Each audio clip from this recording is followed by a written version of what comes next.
Eu gostaria de falar uma coisa sobre. Fiz um vídeo em inglês para um público estrangeiro, mas aqui para os brasileiros. É muito interessante a gente questionar quem é esses voos que estão vindo dos Estados Unidos, não só para o Brasil, mas como aconteceu com a Colômbia, com o México, os presidentes do México e da Colômbia acabaram questionando. Eu vejo que o Itamaraty, pelo menos, não foi como a Colômbia e disse que não aceitaria. Mas, primeira coisa, nos Estados Unidos existem leis e costumes e nós temos leis e costumes no Brasil. Se está certo ou errado, o princípio básico é nós respeitarmos. Dentro de um avião americano que vem dos Estados Unidos, no caso, ali segue-se a regra, isso acontece nas linhas aéreas, em barcos dos Estados Unidos. Desceu do avião, chegou ao Brasil, regras brasileiras. O que nós precisamos pensar como país é parar de brigar, de criticar e achar uma forma que outros brasileiros não sejam forçados a sair fora do seu país, indo para a Europa ou nos Estados Unidos. Eu conheci muitos imigrantes legais nos Estados Unidos. A vida é extremamente difícil como imigrante legal, eu nunca conseguiria fazer isso. Eu entendo, né? Trabalhei no Dr. Plast, David Rockefeller Center for Latin American Studies, uma professora da USP, estava fazendo um fellowship lá também, e ela olhava a questão da imigração brasileira para a região de Boston, onde tem mais número de brasileiros. Conheço ainda muitas pessoas que ainda estão lá, muitos são ilegais, eu imagino a situação, mas o fundo é: quebraram a lei, violaram e estão num país onde alguns não pagam impostos, essa é a verdade, porque você não tem a mesma necessidade. Na região de Massachusetts, o Free Care, que é um modelo interessante, parecido com o nosso SUS, mas realmente o cidadão americano não tem acesso, porque depende muito mais da sua renda. Então eu conheci brasileiros que já são cidadãos, estão documentados, que gastam uma grande parte da sua renda para poder ter seguro-saúde, onde outros imigrantes ilegais não têm que pagar nada. Então existe essa tensão mesmo dentro da comunidade brasileira. Mas falando dessas pessoas que estão vindo, e sinceramente eu não tenho nenhuma objeção que criminosos sejam algemados, tanto para a proteção dos policiais, bem como para a proteção das pessoas. Um voo com 100, 150 presos, veja bem, misturado, existia crianças, sim, famílias, sim, não sei do que cada um foi acusado, mas todos tiveram seu due process, foram à corte, alguns já estão com ordem de deportação, estavam foragidos, alguns têm crimes graves como incesto, estupro, vários tipos de crime. E aqui é o seguinte: se você se coloca no lado do imigrante que estava algemado, coloque-se também da família daquele policial que está transportando. Você não tem 100 policiais, você tem 5, 10, não sei qual é o número. Aquilo é um risco. Então, precisamos ter respeito aos costumes. Então, é o costume americano, que eu acho que nós deveríamos assumir aqui no Brasil, porque muitos policiais acabam perecendo no Brasil por esse excesso de zelo com o criminoso. E lembre-se, 100% daquelas pessoas são criminosas. É um crime federal você violar a lei de imigração. Então, como uma sociedade nossa que está se desenvolvendo, que precisa entender que o crime precisa ser punido e que toda essa liberalidade nos Estados Unidos, Califórnia, por exemplo, não está funcionando, nós precisamos ver isso.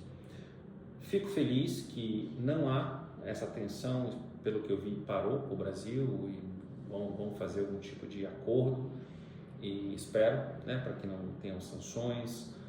O presidente Donald Trump foi eleito para cumprir isso. Então, o povo americano, pela primeira vez, um presidente americano, acho que nem lembro quando, que talvez Reagan teve o voto popular, mas lá é o colégio eleitoral. Então foi um landslide, foi uma lavada, ganhou de lavada. E realmente, para o Brasil, e aqui eu falo como brasileiro, precisamos ter boas relações com os Estados Unidos, com a Europa, com a China, e nossos políticos aqui, de direita, de esquerda, de centro, precisam se preocupar com parar de brigar, focar no Brasil, porque no final do dia é a população que paga. São os empresários, são os ricos, os pobres, e ninguém ganha com essa briga. Então vamos trabalhar para que nenhum brasileiro seja obrigado ou se sinta obrigado a fugir do país para buscar oportunidades econômicas. E eu vou dizer uma coisa, duas histórias. Uma sobre costumes de um nobre inglês que ficou como sendo governador de uma área da Índia. Existia uma prática chamada sati. Ele chega, e eu falo um pouco mais, eu ponho um link aí sobre ele, muito interessante essa história. Nós temos valores no Ocidente. Algumas coisas, mesmo antigas, que aconteciam no Brasil ou na América Latina, não são mais aceitas hoje. Mas isso é por um tempo. A Índia era parte do Império Inglês. Ele chega para ser o governador ou uma coisa assim de uma área que era onde é Calcutá hoje, Calcata.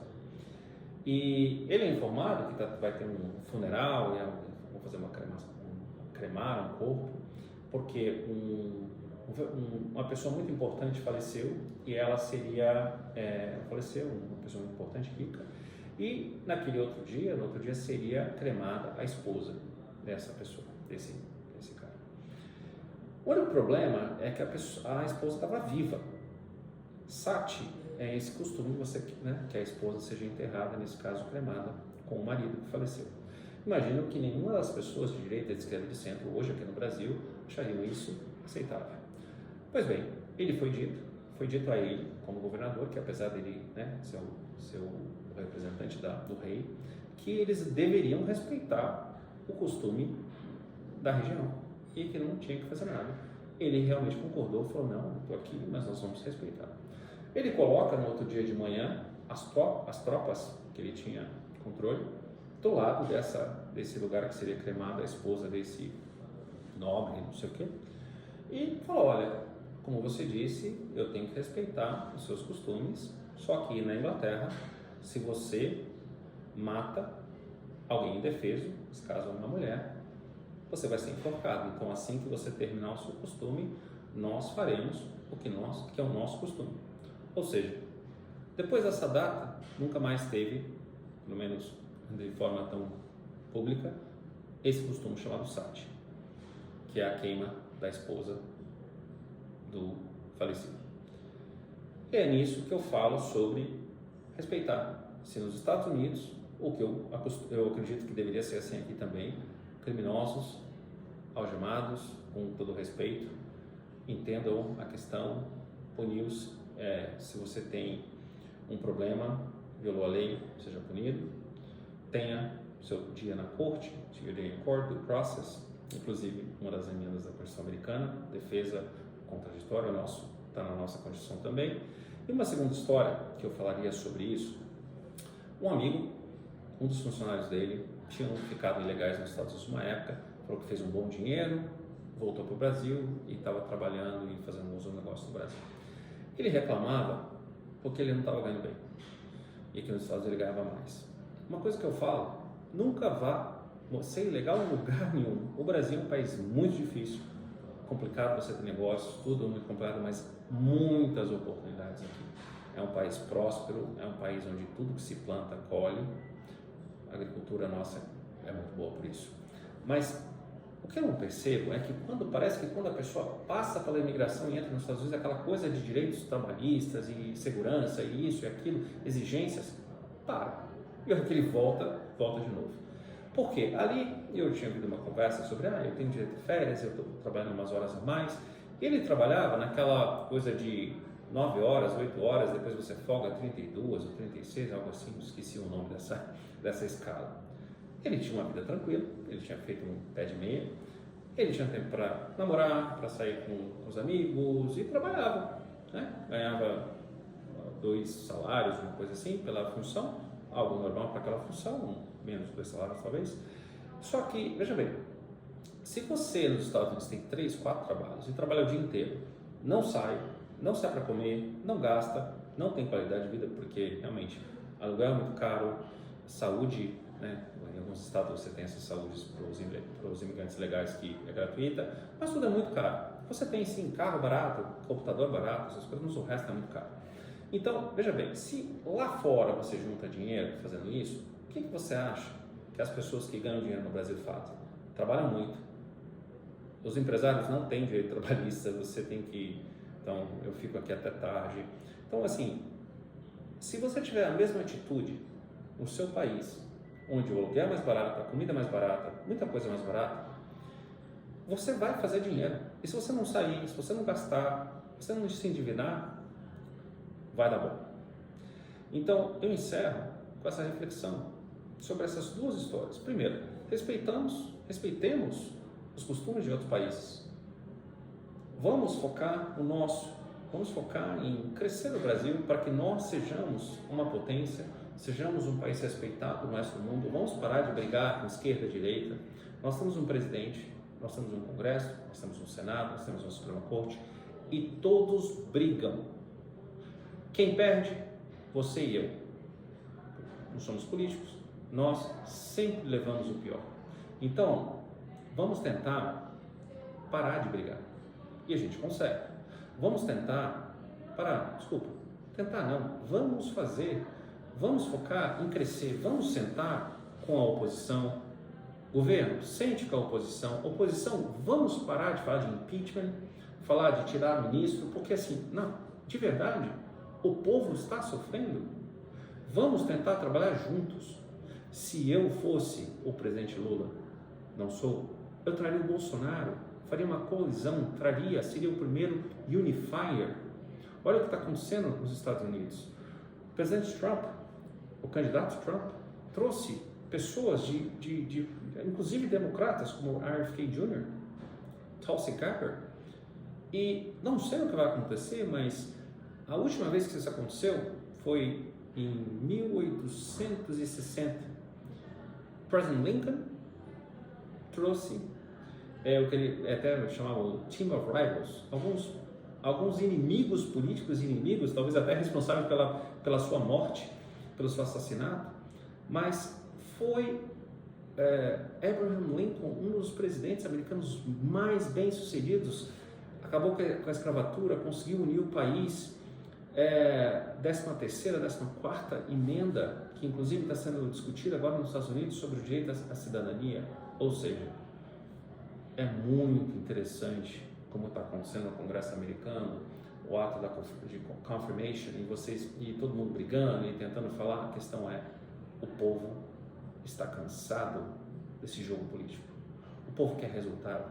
Então, você, brasileiro, brasileira, se você tem algo a contribuir, contribua, independentemente de quem está no poder ou quem sai do poder. Porque no final do dia, suas contas vão chegar, seus filhos vão precisar de coisa, e vamos tentar todos trabalhar na mesma direção, porque o Brasil é um país maravilhoso, precisa crescer, para que pessoas não tenham que fugir economicamente do Brasil. Eu felizmente tive a oportunidade de estudar fora, amo viajar, amo o mundo. No final do dia, em qualquer lugar que eu esteja, eu vou ser sempre um estrangeiro.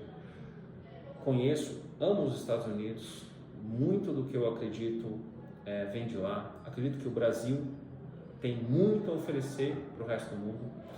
Nós copiamos o modelo americano desde 1770, né? O modelo americano de 1776, um modelo de democracia.